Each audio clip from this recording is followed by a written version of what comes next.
I've had rotator cuff tears in both shoulders and rehabilitated my injuries without surgery. Early on in your rehab, the best rotator cuff exercises should keep the elbow close to the body and elbow fixed in place for support. When the pain starts to subside, you can have the elbow further from the body and unsupported. And finally, in the later stages, we add instability using bands, inverted kettlebells, and body blades.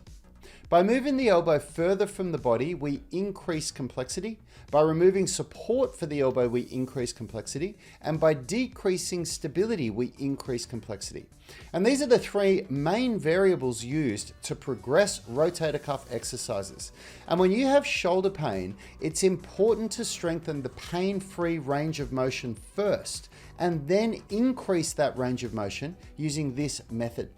Let's have a look at the correct technique of the best exercises for pain relief, when you should progress to more advanced versions, and how to put this into a workout using sets and reps. We're going to start with the side lying external rotation from the hip. The reason why we start with this exercise is because it keeps the elbow right up against the body, which is the safest position for the shoulder. So if you've got shoulder pain, as soon as you start moving your elbow away from the body, it starts to hurt a lot more. So you're just going to lay on your side, resting on your hand, and keep the elbow pressed into your hip. And you're going to start with a very light weight, because we want to focus on really isolating the external rotation. You don't want to be moving your body or your elbow when you do this at all. So the three cues that we think of when performing this exercise is: number one, keep your scapula depressed. Number two, keep your elbow fixed in place. And number three, be intentional with end ranges. Next, we're going to move on to a low cable external rotation. And this is such a great progression from the side lying external rotation, because you can basically control how far you move your elbow away from the body. So you can have your elbow just 2 or 3 inches away from the body,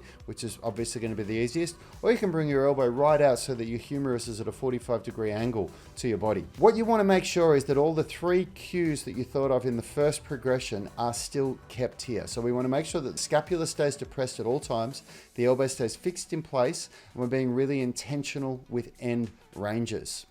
Hey, if you've got any questions, write me a comment. And if you're getting value out of this, please like and subscribe to the channel.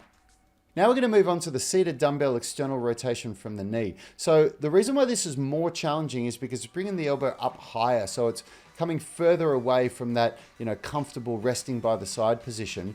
But we're going to reintroduce some stability here with the knee. So the elbow's going to rest on the knee. And then we just want to think of the same three cues. We want to keep the shoulder depressed, the scapula depressed. We want to keep the elbow fixed in place, and we want to be really intentional with end ranges. So make sure, the big mistake that people make with this is that when they're going on the eccentric phase and they're going down into internal rotation, they let the scapula elevate to get more range. And you do not want to do that. You want to be aware of where your end ranges are. And just make sure in this one that you also keep your elbow at a 90-degree angle. That's really important. From here, we're going to move into the most challenging external rotation pattern before we start adding instability. This is the high cable external rotation. And we're going to bring the elbow right up so that it's 90 degrees from the body. And there's actually two ways that you can do this. You can do it in a way where if I had my arm in front of me like this and the cable was coming from that side, that's actually a lot easier than if I bring my arm out beside me like this, so I horizontally abduct out to the side with the cable coming from in front of me. That's much harder. So you can do either of those versions. And what we're going to do is the exact same three coaching cues. So we want to keep the scapula depressed, we want to keep the elbow fixed in place, and we want to be really intentional with end ranges. Now we're moving into the instability phase by using a banded shoulder press. So the idea of this is that by putting a really light glute loop around your wrists, it creates a lateral force trying to pull your hands together. And by resisting against that force, we create a strong isometric contraction in the rotator cuff to basically do what its primary function is, which is isometrically contract to hold the humerus in place in the shoulder joint there, so we avoid joint glide and movement around. So what you want to do when you're doing this one is pretty much the same cues. We're going to keep the shoulders depressed and be intentional with end ranges, except the second cue for this one is that we're going to keep the elbows under the wrists. So when you do this exercise, you really want to think of your arms being in this position here. And the way that people fail with this is that their hands start to go out like that, or their elbows start to go out like that. And being intentional with end ranges is really relevant here, because what you'll find is with your shoulders depressed, elbows under the wrist, when you start, you'll probably barely be able to do more than that. you'll find that if you try to go further than that, what will happen is as you go up more, the elbows come out more, and you really need to avoid that.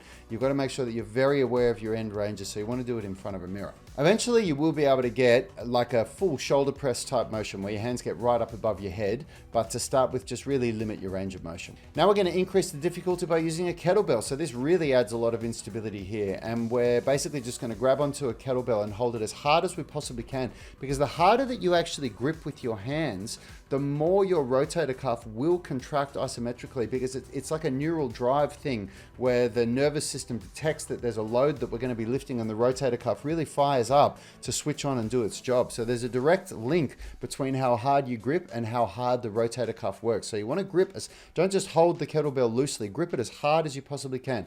Keep that elbow under the wrist, keep the scapula depressed, and be really intentional with your end range. You can do a full shoulder press here. And then what you're going to do to progress this one, as you get more comfortable with the movement and you can do a full range of motion shoulder press with your scapula depressed, you can increase the instability, or another way to say it, remove more stability by elevating the shoulder blade at the end. So that would basically mean that when you start, you're going to be pressing where you see the shoulder stays depressed like this, and then to add more instability later, you'll press where you actually elevate the shoulder at the end like that. And finally, we're going to move to the body blade. This is a very specialized piece of equipment, so you will need to invest in one. I've got a link in the description if you want any of this equipment. And the body blade is brilliant because it creates instability through this wobbling motion that you can see me doing. And it's really good because you can start down near the body, so you can have your elbow close to your body, and you can move in any position that you want. And the idea is that you progressively move into more challenging positions, just like the way that I described these progressions here, but using the body blade. So it creates that constant instability.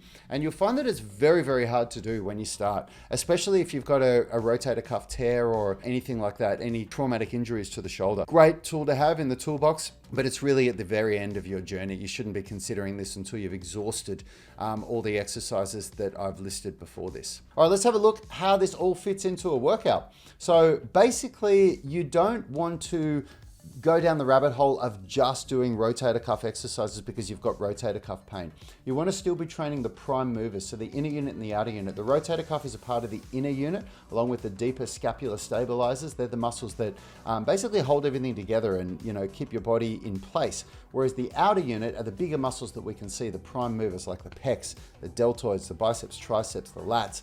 And we want to create a balance between the inner unit and the outer unit. So even though you might have rotator cuff pain or shoulder pain that has been diagnosed as a rotator cuff injury, you need to train the outer unit as well. So what you should be doing, in the very least, is 3 sets of pushing and pulling. And in the early phases, you can probably only do horizontal pushing and pulling, so like a flat dumbbell chest press and a semi-supinated grip dumbbell bent over row, something that's really gentle, keeps the shoulder in a nice position. Later on, as the pain subsides, you'll move into start doing some vertical pushing and pulling, so some standing semi-supinated grip dumbbell shoulder press and some supinated grip pull-ups or eccentric pull-ups, whatever your strength allows. So start with the horizontal pushing and pulling, the chest press and the row. Just do 3 sets of that, and then you can do 3 to 5 sets of these rotator cuff exercises at the end, and you do that 2 to 3 times a week. Why would I say 2 to 3? Start with 2 times a week with a 72-hour rest. If you feel that you're responding well to that and it's not causing you too much pain and you're recovering okay, then you can increase it to 3 times a week. That's a way just to increase load, force more adaptation. Now, before you get started with a workout though, you got to make sure that you warm up your shoulders properly. And I've got some very specific exercises that I do for warming up the shoulders when you've got rotator cuff pain or shoulder pain. And if you just click or watch or tap the screen to watch that video, that's a follow along video where I take you through my specific shoulder warm up. So go and check that out, and I'll see you in the next video.